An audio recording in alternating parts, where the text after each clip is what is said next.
So what I will see oftentimes from players who have clubs that are way too steep in the early parts of the downswing, even if it's in a state of shallowing, meaning even if the club is theoretically trying to get shallow, if it's too steep in the early parts of the downswing, you'll generally see some form of a compensation from the body.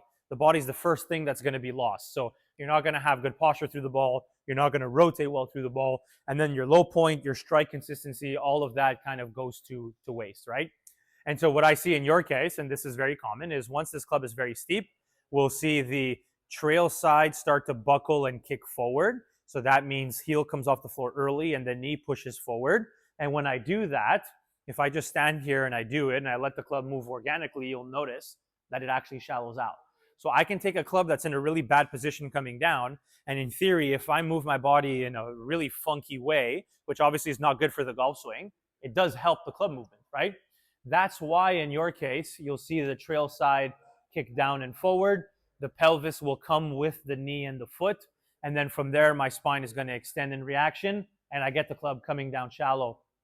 Now, the problem is because the club was really steep in the early parts of the downswing and it shallowed really late, the path gets really far from the inside. So the most common, ball flight tendencies you'll see are either straight blocks. So for a right-handed golfer, that's high and to the right, because if I hang back on it and the face stays open, I add a lot of loft, so it goes higher and to the right.